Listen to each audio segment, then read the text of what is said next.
अनु गुप्ता जी। राधे राधे महाराज जी। महाराज जी कृपया बताएं कि उग्र स्वभाव वाले व्यक्ति को कैसे शांत करें। नाम जप से। भगवान का नाम जप परम शीतलता प्रदान करता है।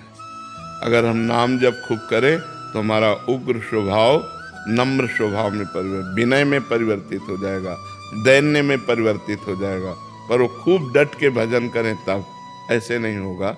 स्वभाव बहुत मलिन और दृढ़ होता है।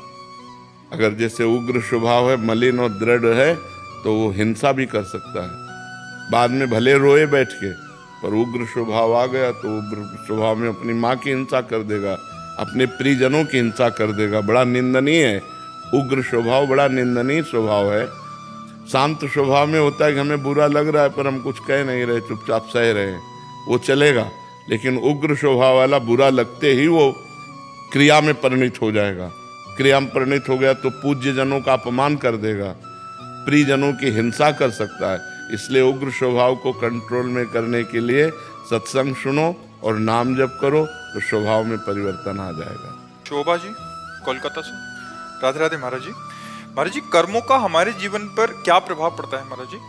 सुख और दुख, संपत्ति और विपत्ति, सफलता और असफलता, इनका भोग भोगना होता है। अगर हमारा पाप कर्म प्रबल हो गया तो हम चाहे जितना व्यापार सफलता पूर्वक करें, सफलता नहीं मिलेगी। चाहे हम पढ़ लिख कर डिग्री प्राप्त करें, लेकिन हम सफल नहीं हो पाएंगे। पुण्य प्रबल हो गया, थोड़ा प्रयास, भारी सफलता। तो सफलता, असफलता, दुख सुख, लाभ हानि, मान अपमान, संपत्ति विपत्ति, इनकी प्राप्ति होती है पुण्य और पाप कर्मों के पूर्व के प्रभाव से। वो हमारे ऊपर ये प्रभाव डालते हैं। पूनम सिंह जी आगरा से। महाराज जी परिवार वाले कहते हैं कि घर के सभी सदस्यों के एक ही गुरु होने चाहिए, क्या परिवार के सदस्य ऐसा अलग नहीं, अलग बिल्कुल बना गलत सकते हैं? बात है, गलत बात है। मान लो भाई का गुरु हमारी श्रद्धा नहीं, हमारा दूसरी बात, मान लो वो राम उपासक हमारी श्याम सुंदर में प्रीति है, वो भगवान का उपासक हमारी माँ में प्रीति है। तो ऐसा नहीं, अपनी रुचि अपने इष्ट के अनुसार अपने गुरु का चयन करना चाहिए। ये व्यवहार नहीं है कि हम जहाँ ले वहाँ तुम भी ले, ये कोई रिश्तेदारी नहीं है। ये गुरु वरण है, ये भगवान के मार्ग का है। हमारी श्रद्धा बनती है तो हम पूरा परिवार ले लेते हैं, हमारी श्रद्धा नहीं बनती है तो हम अपनी श्रद्धा के अनुसार लेते हैं। इसमें कुल की रीति नहीं चलती है। ये गुरु बनाने में कुल रीति या कुल गुरु नहीं चलते। परमार्थ का विषय हमने जहाँ सत्संग किया, हमारी मति लग गई, हमारी श्रद्धा लग गई कि हमारे गुरुदेव हैं, तो हम वही गुरु मान लेंगे। हम परिवार वाला इसमें संबंध नहीं चलेगा। तब बोरा जी जयपुर से। श्री हरिवंश महाराज जी राधे राधे। महाराज जी 2 साल पहले जब आपको सुनना शुरू किया तो जानना हुआ कि हम कितना अज्ञानता और अंधकार में जीवन जी रहे हैं। आपको सुनने से ये समझ आया कि हम जैसे अविवेकी लोगों के लिए भी है भगवत मार्ग। अब जब भगवत मार्ग पर चलने का प्रयास कर रहे हैं तो हर दिन असफल से हो रहे हैं, मन विकल्पित हो रहा है। कृपया कर दर्शन कीजिए कि हम आपको बताएं, हमने अपने जीवन में असफलता को सफलता का योग माना। जहां हम असफल हुए वहां हमें सफलता का मार्ग प्रकट दिखाई दिया। हे भगवान मेरी रक्षा कीजिए, क्रोध आया, हे भगवान मेरी रक्षा कीजिए, मुझे संभालिए। तो असफल असरण हो जाना ही शरणागति की पुष्टता है। जब तक अपने में बल होता है कोई, तब तक शुद्ध शरणागति नहीं होती। जब अपने को सुनेरी मैंने निर्बल के बलराम, जिस समय हमें लगता है कि मैं पूर्ण असफल हूं, मेरे में कोई सामर्थ्य नहीं, तो रोना आता है और रोकर हम भगवान को पुकारते हैं, हे करुणा सिंधु भगवान मैं तो असफल हूँ, अगर आप कृपा करो तो मैं इन विकारों से मुक्त होकर आपकी शुद्ध भक्ति को प्राप्त कर सकूं। नाथ मेरे में सामर्थ्य नहीं कि मैं इन विकारों पर विजय प्राप्त करके आपकी तरफ चल सकूं। गोस्वामी तुलसीदास जी कहते हैं, हौ हारेव कर जतन विविध विधि अतिशय प्रबल अजय, तुलसीदास बस होए तवै जब प्रभु प्रेरक बरजय। हे प्रभु आप काम क्रोध को प्रेरणा देते हैं, हमारे मन को प्रेरणा देते हैं, सारी लीला आपकी चल रही, आप इनको रोक दो और हमें अपने चरणों की तरफ आने दो। असफलता में निराशा नहीं आनी चाहिए, असफलता में आशा जुड़नी चाहिए और भगवान से। मैं तो किसी योग्य नहीं, लेकिन आप सर्व सामर्थ्यशाली हैं, आपकी एक कृपा कोर से मेरा सब कुछ बन जाएगा। मेरे बनाए ना बनेगी कोटि कल्प लो, आपके बनाए बनेगी पल पाव में। पल के चौथाई हिस्से में आपकी कृपा कोर से बन जाएगा। नाथ आपने बहुत पतितों को पावन किया है, मुझ जैसे अधम को भी पावन कीजिए। ये अंदर से भावना आ जाती है तो हमारी सफलता का योग बन जाता है। हमें निराश नहीं होना, हमें उदास नहीं होना, हमें हताश नहीं होना, अपने कर्तव्य पर कदम आगे बढ़ाते रहना है। फिसल जाए तो फिर खड़े होकर के चल, ये परमार्थ का मार्ग है, इसमें हारना नहीं है, इसमें निराश नहीं होना। हम अविनाशी के बच्चा हैं, एक न एक दिन परम पद को प्राप्त करके रहेंगे। आज अगर हम परास्त हो रहे हैं तो हम रुकेंगे नहीं, हम 100 बार गिरेंगे तो 101 बार खड़े होकर फिर परमार्थ पे चलेंगे, तो कभी न कभी भगवान हमें विजय दिला ही देंगे। संसार में मोह माया का बहुत जाल है, हमारी कमजोरियां हमें गिराती रहती हैं महाराज। हमारी कमजोरियां हैं, लेकिन हमारे प्रभु तो बहुत बलशाली है ना। तो उधर दृष्टि रखो, अपनी तरफ दृष्टि क्यों रखो? जब अपने को पता है अपने से नहीं संभलने वाला, तो ऐसे चलो, गिरोगे नहीं। ऐसे चलोगे कभी नहीं गिरोगे। आज तक जितने भी ऊंचाई पर चढ़े वो ऐसे चढ़े हैं, जो भगवान की शरण में हुए।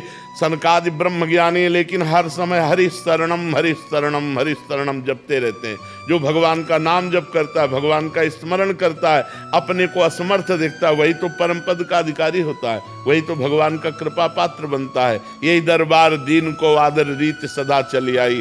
जो अपने को किसी योग्य नहीं समझते वही सर्व योग्य हो जाते हैं, जो अपने को कुछ योग्य समझते हैं वो भ्रष्ट हो जाते हैं, क्योंकि अभिमान नाश का कारण बनता है, पतन का कारण बनता है।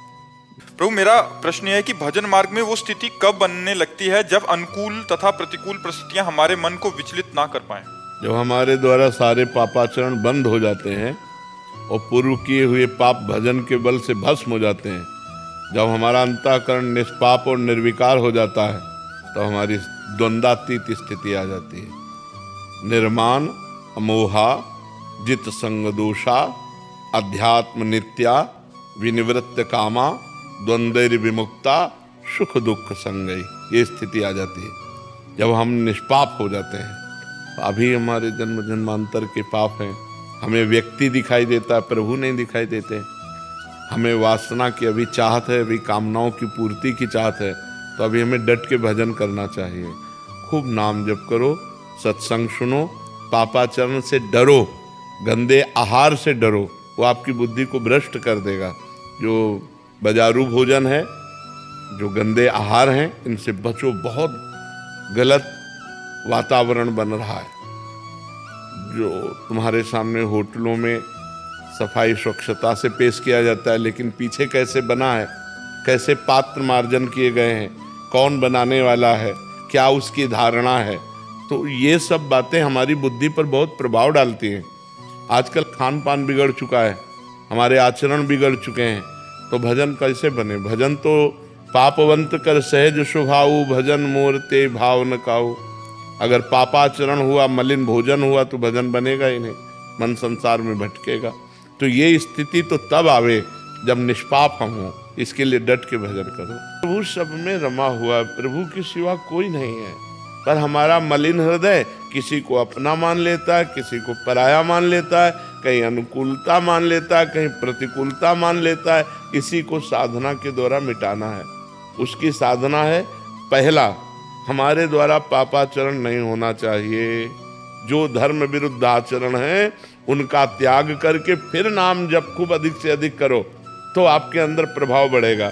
अब पापाचरण भी कर रहे हो, नाम जप भी कर रहे हो, तो अनुभव में नहीं आने वाला। जब विशुद्ध मार्ग भगवान का हम चयन करते हैं, तो ये सब पापाचरण, अधर्माचरण भूल ही न दे कुमारग पाऊं। गंदी बातें, गंदे आचरण, गंदा दृश्य, गंदा सुनना, ये सब त्याग दो और नाम जप करो, तो फिर आपको सब में भगवान की अनुभूति होने लगेगी कि सब में भगवान विराजमान हैं। देखो, कोई दुष्ट स्वभाव है, कोई साधु स्वभाव है, लेकिन तत्व तो उसमें भगवान ही विराजमान है।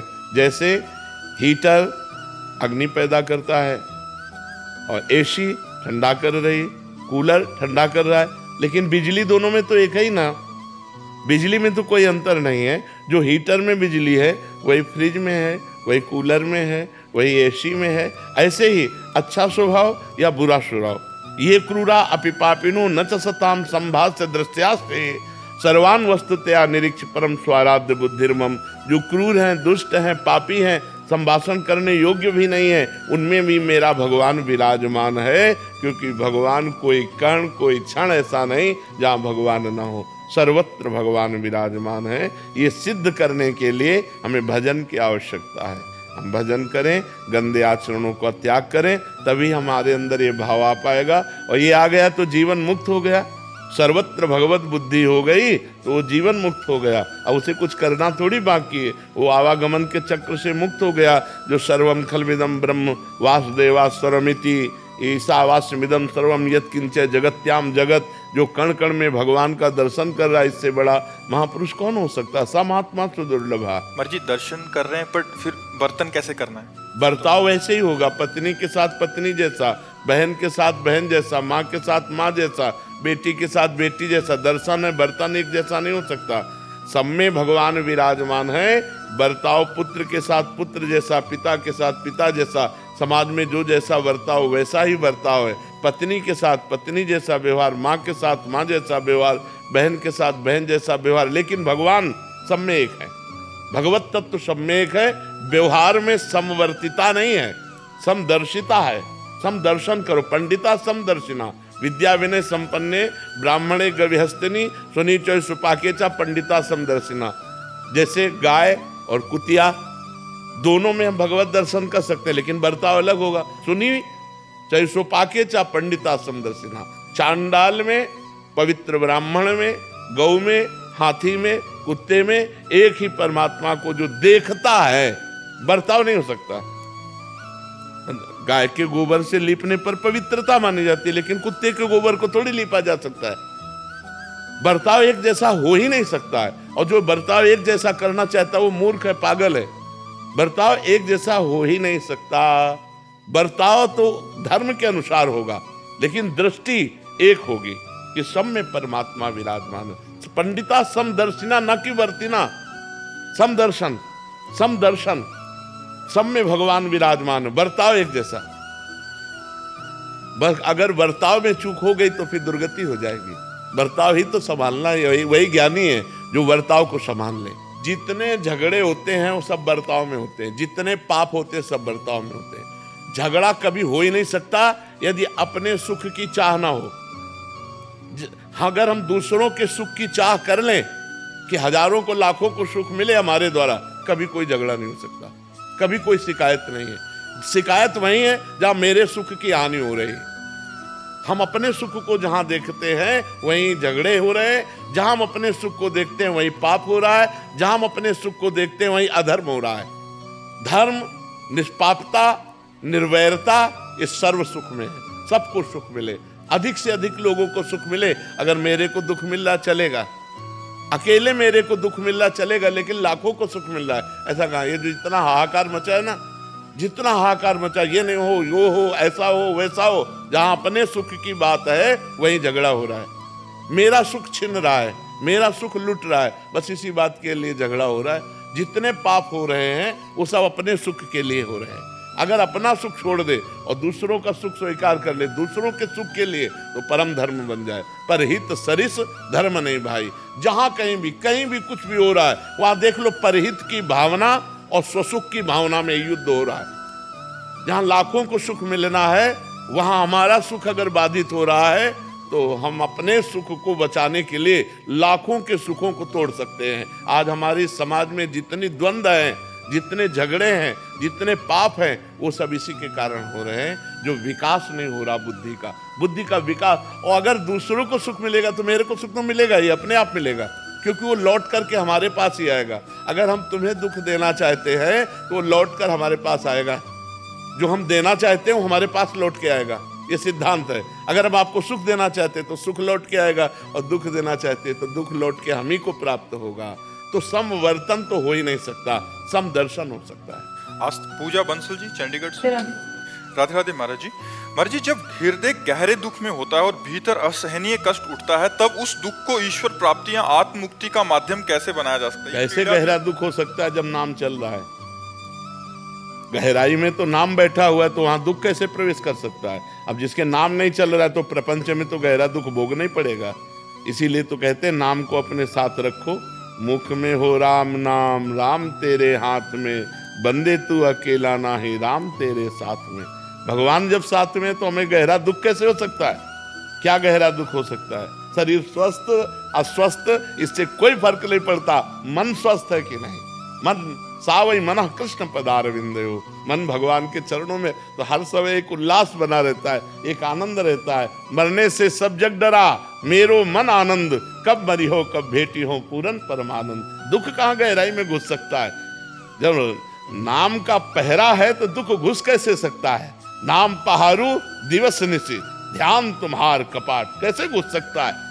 भगवान का ध्यान, दरवाजा बंद, ना अंदर का सुख बाहर निकल सकता है, ना बाहर का दुख अंदर जा सकता है। हृदय आनंद से लबालब, चारों तरफ भगवान के नाम का प्रताप उसकी रक्षा करता रहता है। ऐसे हम थोड़ी कह रहे कि भगवान को जपो, भगवान को भजो, भगवान का चिंतन करो।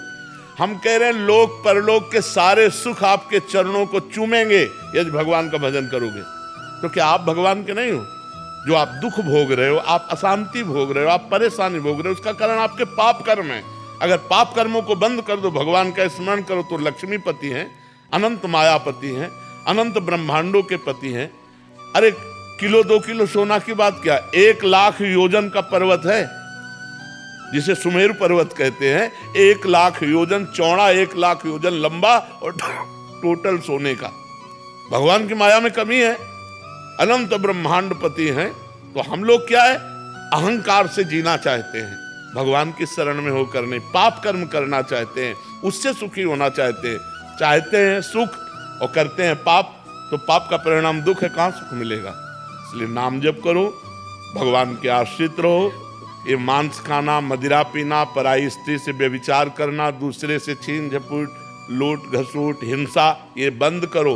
अगर ये करोगे तो कभी सुखी नहीं होगे, कभी सुखी नहीं हो सकते। नाम जप करो, दूसरों को सुख पहुंचाओ, धर्म से चलो, आप भी सुखी रहोगे, हमारी समाज भी सुख हो जाएगा। नए नए जवान दूसरे की चैन खींच रहे, माताओं बहनों को कष्ट दे रहे, मुंह भरा वो गिर पड़ी, उनके लगा क्या नहीं लगा उनको कोई पता नहीं, कोई उनको गम नहीं। ऐसे खींचा, कान से खींचा, चाहे कान फट जाए, चाहे ये क्या राक्षसी वृत्तियां जागृत हो रही समाज में। यहाँ जेल भोगो और फिर नर्क भोगो और फिर सुअर कुत्ता की योनियों को प्राप्त हो। इसलिए मनुष्य जन्म मिला है, बहुत सावधान होकर भगवान का नाम जप करते हुए कोई पापाचरण मत करो, सुखी हो जाओगे। आयुष शर्मा जी राजस्थान से, राधे राधे महाराज जी। महाराज जी, हमने आपके श्रीमुख से सुना है कि बस श्री जी के आश्रित हो जाओ तो भगवत प्राप्ति हो जाएगी, लेकिन ये मन तो हर जगह संसारिक चीजों और व्यक्तियों का आश्रय लेता रहता है। तो महाराज जी, सारे आश्रय मिटाकर एकमात्र श्री जी का आश्रय कैसे प्राप्त होगा? नाम जप से। जितना भजन करोगे, किसका प्रश्न है, जितना भजन करोगे उतने मन निर्मल होगा। निर्मल मन अनासक्त होता है और मलिन मन आसक्त होता है। विषयों में आसक्त, व्यक्तियों में आसक्त, पदों में आसक्त, संसार के भोगों में आसक्त मन भगवद आश्रय नहीं लेता। जो अनासक्त मन हो जाता है, निरपेक्ष हो जाता है, निर्विषय हो जाता है, वही भगवद आश्रित होता है। भगवद आश्रय में सब कुछ छूट जाता है। देखो, या तो परिस्थिति हमको भगवद आश्रित कर दे, या हम विचार के द्वारा भगवद आश्रय हैं। 2 प्रकार से भगवद आश्रय होता है। जैसे गजेंद्र की परिस्थिति हो गई कि अब कोई अन्य आश्रय बचा ही नहीं, 1000 वर्ष तक वो लड़ता रहा, उसके हाथी हाथिनियां उसका संग देते रहे। फिर जब देखा हाथी हाथिनियों ने कि ये तो छोड़ ही नहीं रहा ग्राह, तो गज को ही छोड़ के चले गए। अब अकेला, बहुत काल का थका हुआ, जलचर जीव बलवान हो जाता, वो तो उसका घर है ग्राह का। अब वो बलवान ग्राह जब गजेंद्र को खींचा, पूरा चला गया, बस सूंड थोड़ी बची। अब उसको लगा कि अब अगले झटके में हम मर जाएंगे। परिस्थिति, सब आश्रय छोड़कर भगवान को हरि शरणम। उसी समय भगवान सुदर्शन चक्र के द्वारा ग्राह का उद्धार करके गजेंद्र को छुड़ा दिया। द्रौपदी जी जब सब आश्रय लेके देख लिया, पहले पांडवों का आश्रय, फिर सभा का आश्रय, फिर भुजा का आश्रय, फिर दांत का आश्रय, जब देखा वे एक ही झटके में दांत से साड़ी छूट जाएगी, पुकारा हे द्वारिकाधीश। तो भगवान गोविंद उसी समय वस्त्र रूप में आ। या तो हमारे जीवन में भगवान ऐसी परिस्थिति पैदा कर दे, जैसे हम बचपन से भगवान के आश्रित थे, हैं, रहेंगे। हमें लग रहा था हम आश्रित हो चुके हैं। जब किडनी फेल हुई तब समझ में आया कि आश्रय किसे कहते हैं। जब किडनी फेल हुई, आसन में बैठने लायक नहीं, अब साधना कोई रही नहीं। हाय हाय मच गया कि काशी का काम तो पूरा हुआ, जो वृंदावन का काम था वो तो पूरा ही नहीं हुआ। ये आज के 25-26 वर्ष पहले की बात। तब एकदम निराशा छा गई कि यार ब्राह्मण के घर में जन्म मिला, बचपन से भगवान के मार्ग में रहे और वृंदावन का काम पूरा नहीं हुआ, तो अब क्या होगा। तब रोना आया एकांत में, ऐसा थोड़ी थोड़ी देर में बस रोना आ जाता कि प्रभु अब तो कोई साधना नहीं, प्रभु अब तो मैं किसी काबिल नहीं रह गया। तो उसी समय अहंकार सरक के भगवान की शरण में हो गए। बस फिर उसी दिन से आनंद ही आनंद, आनंद ही, क्योंकि अहंकार करता था ना, मानते थे कि हम साधना, पर वो साधना का अहंकार था। इसीलिए हरिवंश महाप्रभु ने कहा सर्वेषु साधन वरेषु चिरम निराशा। श्रेष्ठ श्रेष्ठ साधना का भी अहंकार नहीं होना चाहिए, नहीं तो भगवत प्राप्ति में बाधा हो जाएगी, वो भगवत प्राप्ति की योग्यता खो देता है। ये तब समझ में आया जब किडनी फेल हुई, परिस्थिति। तो ये या तो भगवान परिस्थिति पैदा कर दे और या तो विचार के द्वारा। तो जब ये विचार काम करने लगे तो भगवान का आश्रय कि यार कोई भरोसा नहीं, घर से निकल रहे लौट के आएंगे कि नहीं, कोई भरोसा नहीं, भोजन बन के आ रहा खा पाएंगे कि नहीं, बड़ा भयावह संसार है। तो हे हरि मैं आपके शरण में हूँ, आप ही बचा सकते हो। इह परलोक सकल सुख पावत मेरी सो भैया कृष्ण गुण संचु। इस लोक और परलोक में समस्त सुखों को वही पा सकता है जो भगवान के आश्रित है। तो हम जो उपाय करते हैं वो सुख भोगने के लिए करते हैं, लेकिन कहाँ, दुखालय में, दुखालय में सुख भोगने के लिए कर रहे हैं। अगर हमारी बुद्धि काम कर जाए और सुख भोगने के लिए भगवान का आश्रय ले लें तो बढ़िया बात बन जाए। देखो वही भोजन जो हम पाते हैं हमारी बुद्धि को मलिन करके माया में लगाता है, और वही भोजन जब हम भगवान को अर्पित कर देते हैं तो प्रसाद बन जाता है, हमारी बुद्धि को शुद्ध करके भगवान में लगाता है। भोजन वही है, लेकिन उसको भगवान से जोड़ दिया तो प्रसाद हो गया। प्रसादे सर्व दुखानाम हानिरस्योपजायते, समस्त दुखों का नाश करके सुख प्रदान करता है। ऐसे ही हम हर संसार की वस्तु व्यक्ति जो हमारे हिस्से में आई है वो सब भगवान को अर्पित। मैं नाथ सकल संपदा तुम्हारी, मैं सेवक समेत सुत नारी। बस मंगल हो जाएगा, पक्का मंगल हो जाएगा, क्योंकि भगवान मंगल भवन है, तभी आश्रय हो पाता है, नहीं तो भगवद आश्रय बड़ा कठिन है। एक बार हमने अपने मन की दुर्बलता देखी। गंगा किनारे, अब 10-5 किलोमीटर कोई नगर नहीं और दिन डूब गया था, सर्दी का समय, भीषण कोहरा, अंधकार छा गया। अब जी घबराया कि कोई मंदिर या कोई गांव का आश्रम कुछ तो नजदीक होना चाहिए। अब ऐसे सियारे खा जाएंगे, जो गंगा किनारे लाश खाने वाले कुत्ते और सियार होते हैं, जिंदा आदमी को खा जाएंगे रात में पा जाए तो हाँ मांसाहारी होते हैं, तो मनुष्य के चीत के पाते हैं। अब एक मन में घबराहट सी पैदा हुई, मन की दुर्बलता। थोड़ी दूर में एक प्रकाश दिखाई दिया, जैसे कोई बारी खेत लगाने वाले अपना कुछ ऐसा, तो मुझे विश्वास हुआ कि कोई है। तब बड़ा अंदर खेद आया कि यार वो आदमी हमारी रक्षा करे कि ना करे, वो दूर प्रकाश दिखाई दे रहा तो विश्वास हो गया कोई है, हिम्मत आ गई। लेकिन भगवान मेरे साथ है, मुझे इस बात का विश्वास क्यों नहीं। बड़ी ग्लानि हुई कि यार कितना गंदा मन है कि अब भी वो भगवान का आश्रय नहीं ले रहा, अब भी भगवान का भरोसा नहीं कर रहा।